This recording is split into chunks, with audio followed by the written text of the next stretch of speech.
તો નમસ્કાર મિત્રો, ન્યૂઝ ગુજરાતીમાં આપનું સ્વાગત છે અને હું શુભમંગળ આજના વિડીયોની અંદર તમને માહિતી આપવાનો છું કે પીએમ કિસાન યોજનાનો જે 22મો હપ્તો હમણાં મિત્રો ખેડૂતોના ખાતામાં જમા થયો હશે.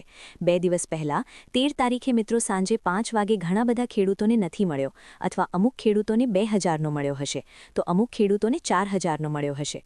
એમાંથી શા માટે મિત્રો આવું થયું છે? તમને 2000નો મળ્યો હોય તો તમને 4000નો કઈ રીતે મળી શકે? બધી માહિતી આપવાનું છું. અને જો તમને આપતો નથી મળ્યો તો કયા કારણોસર નથી મળ્યો અને હવે આગળ તમારે શું કરવાનું રહેશે એ બધી માહિતી જે છે તે મિત્રો આપણે આજના વિડીયોની અંદર વિસ્તારથી મેળવવાની છે. સૌથી પહેલા મિત્રો, ચેનલને સબસ્ક્રાઇબ નથી કરી તો ચેનલને ફટાફટ સબસ્ક્રાઇબ કરી લેજો, કારણ કે આ ચેનલ ઉપર ખેડૂત પોર્ટલ ઉપર આપણે આવા જ મિત્રો ખેડૂત ઉપયોગી વિડીયો જે છે તે સૌથી પહેલા લાવતા હોઈએ છીએ. તો હવે મિત્રો હું તમને અપડેટ આપું કે શા માટે જે છે તે તમને પીએમ કિસાન યોજના અંતર્ગત જે હપ્તા મળે છે એમાંથી તમને 22મો હપ્તો કે મિત્રો જે 13 માર્ચે આવ્યો સાંજે 5 વાગે તમને નથી મળ્યો. તો એની પાછળ મિત્રો 2-3 કારણ હોઈ શકે. સૌથી પહેલા તો મિત્રો મુખ્ય કારણ હોઈ શકે કે તમારું ઈ-કેવાયસી જો બાકી હોય તો આ પરિસ્થિતિની અંદર પણ મિત્રો જે છે તે તમને પીએમ કિસાન યોજનાનો હપ્તો ના મળ્યો હોઈ શકે. અને બીજા મિત્રો 2-3 જેવા કારણો છે, તેમાંથી તમને અમુક કારણો જણાવો તો સૌથી પહેલાં તો મિત્રો જે છે તે જો તમે ખોટી રીતે લાભ લેતા હો હપ્તાનો તો પણ તમને હપ્તો નહીં મળ્યો હોય, કારણ કે એવા ખેડૂતોને પણ સરકારે હવે હટાવી દીધા છે. બીજા પણ મિત્રો 2-3 કારણો છે, એના ઉપર આપણે વિસ્તારથી જે છે તે આવનારા વિડીયોની અંદર વાત કરીશું. પરંતુ મિત્રો મુખ્યત્વે ઘણા ખેડૂતોને 2000ની જગ્યાએ 4000નો પણ હપ્તો આવ્યો છે. તો એ પરિસ્થિતિ કઈ છે અને કયા કયા ખેડૂતોને 4000નો પણ હપ્તો આવ્યો છે એના વિશે પણ હું વિસ્તારથી તમને માહિતી આપું. તો સૌથી પહેલી મિત્રો અપડેટ એ છે કે જે પણ ખેડૂતોને આગળનો 21મો હતો બાકી હતો કે જે દિવાળી દરમિયાન મળ્યો હતો, તો એવા ખેડૂતો કે જેમને આગળનો બાકી હતો એ ખેડૂતોને અત્યારે ભળીને 21મો અને 22મો બંને થઈને 4000 રૂપિયા મળ્યા છે. બાકી જે ખેડૂતોને રેગ્યુલર મિત્રો હપ્તા મળતા આવ્યા હશે એમને કોઈ હપ્તામાં વધારો નથી થયો. એમને મિત્રો 2000નો જ હપ્તો મળ્યો હશે. તો સૌથી પહેલાં તો તમને કેટલાનો મળ્યો હશે? કોમેન્ટમાં લખી દેજો મને કે તમને કેટલા રૂપિયાનો હપ્તો મળ્યો હશે. 2000નો?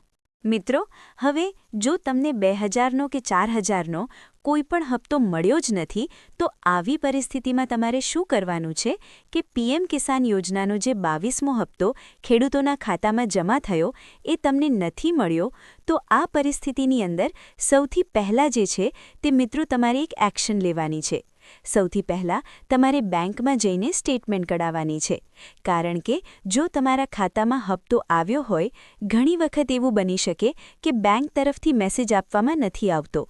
તો આવી પરિસ્થિતિમાં જો તમારા ખાતામાં હપ્તો આવ્યો હશે તો પણ તમને કદાચ મેસેજ ના મળ્યો હોય તો આ પરિસ્થિતિમાં તમારે જે છે તે સૌથી પહેલાં મિત્રો બેંકમાં જવાનું છે અને બેંકમાં જઈને જે છે તે મિત્રો તમારે સૌથી પહેલાં સ્ટેટમેન્ટ કઢાવવાની છે. બેંકની અંદર મિત્રો તમારી લાસ્ટ એન્ટ્રી કઈ કઈ થઈ છે એની અંદર જો 2000નો હપ્તો આવી ગયો હોય તો મેસેજથી કોઈ લેવા દેવા નથી. મેસેજ આવે કે ના આવે, ઘણી વખત મિત્રો એવું થતું હોય છે કે બેંકમાં જે છે તે મેસેજ લેટ થતા હોય છે અથવા આવતા પણ નથી હોતા, પણ હપ્તો જે છે તે ખાતામાં આવી ગયો હોય છે. બીજા નંબર ઉપર મિત્રો ઘણા બધા ખેડૂતો એવા હોય છે જેમને એન્ટ્રી પડાવતા નથી આવડતું, તો સિમ્પલ બેંકમાં જઈને તમારે પૂછવાનું છે કે તમારા ખાતામાં લાસ્ટ જે લેવડ દેવડ થઈ હોય એનો રેકોર્ડ ચેક કરવાનો છે અને સિમ્પલ તમારે પૂછવાનું છે કે તમારા ખાતામાં કોઈ 2000 રૂપિયાની જમા થઈ છે કે નહીં 13 તારીખે અથવા 13 તારીખ પછી. આ પરિસ્થિતિમાં જો તમારા ખાતામાં હપ્તો આવી ગયો હોય તો વેલ એન્ડ ગુડ, તમારે કોઈ એક્શન લેવાની જરૂર નથી, ભલે મેસેજ ના આવ્યો હોય. બીજા નંબરે જો તમને મેસેજ પણ નથી આવ્યો અને બેંકમાં હપ્તો પણ નથી આવ્યો તો આ પરિસ્થિતિની અંદર તમારે મિત્રો હેલ્પલાઇન નંબરનો યુઝ કરવાનો છે. અહીંયા સ્ક્રીન ઉપર હું હેલ્પલાઇન નંબર લગાડી દઈશ. આ નંબર ઉપર તમે ફોન કરી શકો અથવા તમે જાતે પણ ગૂગલ ઉપર જઈને હેલ્પલાઇન નંબર પીએમ કિસાન યોજનાનો મેળવી શકો. એ હેલ્પલાઇન નંબર ઉપર તમે ફોન કરશો એટલે તમને સિમ્પલી જે છે તે મિત્રો તમને જે પણ તમારું સમસ્યા હશે એનું સમાધાન આપવામાં આવશે. પીએમ કિસાનનો ઓફિશિયલ મિત્રો હેલ્પલાઇન નંબર છે, એમાં તમારી સાથે વાત પણ કરવામાં આવશે. બાકી મિત્રો જે છે તે આજ માટે આટલું જ રાખીએ છીએ.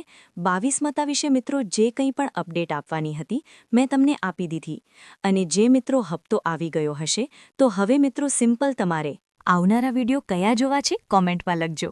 ખેડૂતો કેવી રીતના 2000 સિવાય બીજી યોજનાની લાભ લઈને 1 લાખ અથવા 50,000ની સહાય મેળવી શકે એના વિશે આપણો આવનારો વિડીયો આવવાનો છે. એની માટે ચેનલ સાથે સબસ્ક્રાઇબ કરીને જોડાયેલા રહેજો. આજ માટે મિત્રો આટલું જ રાખીએ છીએ. વિડીયો અહીંયા સુધી જોયો તો વિને લાઇક, શેર અને સબસ્ક્રાઇબ કરી દેજો.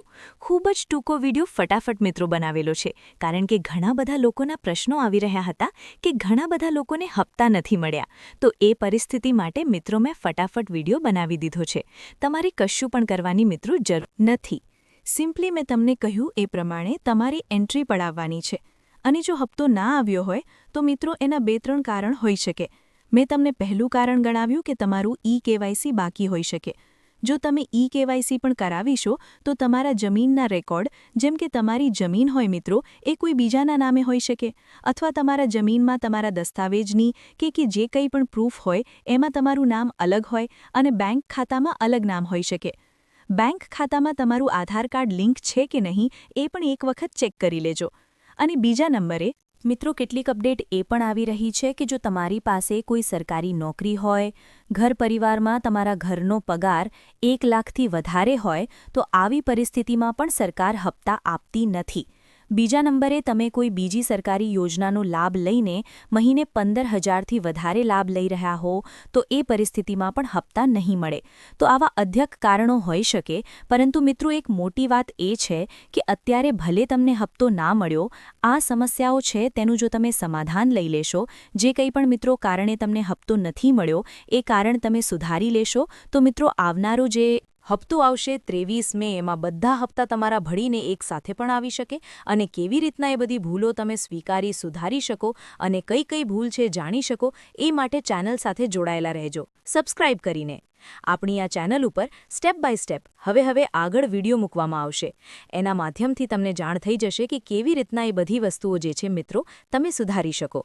આજ માટે આટલું જ રાખીએ છીએ. વળી પાછા મળીશું ક્યારેક નવા વિડીયોની અંદર.